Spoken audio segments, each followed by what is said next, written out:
నమస్తే. నాయనమ్మ వండే ఆ కాకరకాయ కూర రుచి, తాతయ్య తోటలో పండే ఆ అరుదైన ఆకుకూరలు ఇవన్నీ మెల్లమెల్లగా మన కళ్ళ ముందే మాయమైపోతున్నాయి. నమ్మశక్యంగా లేదు కదా, కానీ ఇది నిజం. ఈరోజు మనం మాట్లాడుకోబోయేది మన కూరగాయల గురించి, మన ఆరోగ్యం గురించి. ఈ వీడియో చివరి వరకు చూడండి, ఎందుకంటే ఇది మీ ఇంటి వంటగదికి సంబంధించిన విషయం కూడా. మనం రోజు భోజనంలో కూరగాయలు తినాలని డాక్టర్లు ఎప్పుడూ చెబుతూనే ఉంటారు కదా, కానీ నిజం ఏంటంటే చాలా మంది ఇండియన్లు సిఫార్సు చేసిన మోతాదులో కూరగాయలు తినడం లేదు. దీనివల్ల బీపీ, షుగర్, ఊబకాయం లాంటి సమస్యలు మన దేశంలో రోజురోజుకు పెరిగిపోతున్నాయి. ఇది ఒక సమస్య అయితే దీనికి కూడా మించిన మరొక పెద్ద సమస్య ఉంది. అదేంటంటే మనం పండించే కూరగాయల రకాలు కూడా క్రమంగా తగ్గిపోతున్నాయి.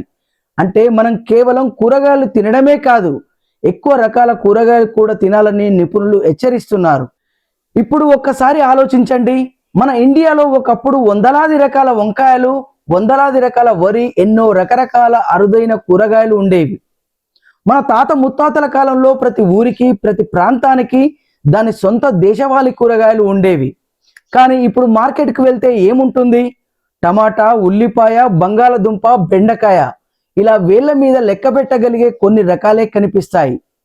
దీనికి ప్రధాన కారణం పెద్ద ఎత్తున ఒకే రకమైన పంటలు పండించే విధానం. మార్కెట్ డిమాండ్ ఉన్న కూరగాయలకే రైతులు మొగ్గు చూపడం. ఒక ఉదాహరణ చెప్పాలంటే ప్రపంచవ్యాప్తంగా 4000 కంటే ఎక్కువ రకాల బంగాళదుంపలు ఉన్నాయి. కానీ మనం మార్కెట్లో సాధారణంగా చూసేది కేవలం 2-3 రకాలే. ఇదే పరిస్థితి మన దేశంలోని ఎన్నో దేశవాళీ కూరగాయలకు కూడా వర్తిస్తోంది. ఐక్యరాజ్య సమితికి చెందిన ఫుడ్ అండ్ అగ్రికల్చర్ ఆర్గనైజేషన్ అంచనా ప్రకారం ప్రపంచంలో ఉన్న వన్య కూరగాయల జాతుల్లో ఏకంగా 24% అంతరించిపోయే ప్రమాదంలో ఉన్నాయి. మరి ఇది ఎందుకు ఇంత సీరియస్ విషయం అని మీరు అడగొచ్చు. చూడండి, ప్రతి కూరగాయకు దాని సొంత పోషక విలువలు ఉంటాయి. మనం కొన్ని రకాలకే పరిమితమైతే మన శరీరానికి అవసరమైన వేర్వేరు రకాల విటమిన్లు, మినరల్స్ అందకపోవచ్చు. అంతేకాదు, ఒకే రకమైన పంటలు ఎక్కువగా పండించడం వల్ల ఏదైనా వ్యాధి వచ్చినా, వాతావరణంలో మార్పు వచ్చినా మొత్తం పంటే నాశనం అయ్యే ప్రమాదం ఉంది. కానీ వైవిధ్యమైన కూరగాయలు ఉంటే ఏదో రకం తట్టుకొని నిలబడుతుంది.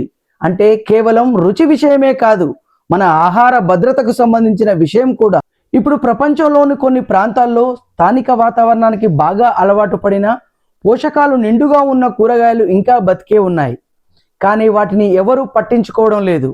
ఉదాహరణకు ఆఫ్రికాలో పండే స్పైడర్ ప్లాంట్ అనే ఆకుకూర కరువును తట్టుకుంటూ మంచి పోషకాలను ఇస్తుంది.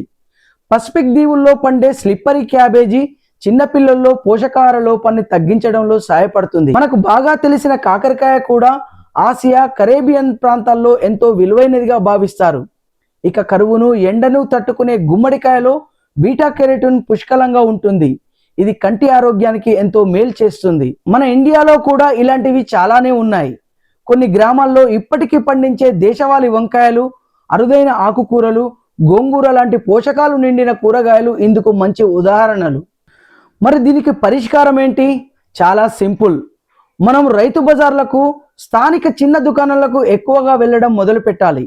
అక్కడ పెద్ద పెద్ద సూపర్ మార్కెట్లో దొరకని ఎన్నో దేశవాళీ కూరగాయలు దొరుకుతాయి. మీకు తోట పనిపై ఆసక్తి ఉంటే పాత సంప్రదాయ విత్తనాలను సేకరించి పెంచడం మొదలు పెట్టండి. ఇంటి పెరట్లో ఒక్క మొక్క పెంచినా అదే మన వైవిధ్యాన్ని కాపాడటానికి తోడ్పడుతుంది. ఈ కూరగాయల వైవిధ్యాన్ని కాపాడుకోవడమే రాబోయే తరాలకు ఆరోగ్యమైన, వాతావరణ మార్పులను తట్టుకునే ఆహారాన్ని అందించగలిగే ఏకైక మార్గమని శాస్త్రవేత్తలు స్పష్టంగా చెబుతున్నారు. మీ ఇంట్లో మీ నాయనమ్మ వండే ప్రత్యేకమైన కూరగాయ ఏదైనా ఉందా? కామెంట్లో మాకు చెప్పండి. ఇలాంటి ఆరోగ్యానికి, మన సంస్కృతికి సంబంధించిన కంటెంట్ కోసం మన ఛానల్ని సబ్స్క్రైబ్ చేసుకోండి. వచ్చే వీడియోలో మళ్ళీ కలుద్దాం. ధన్యవాదాలు.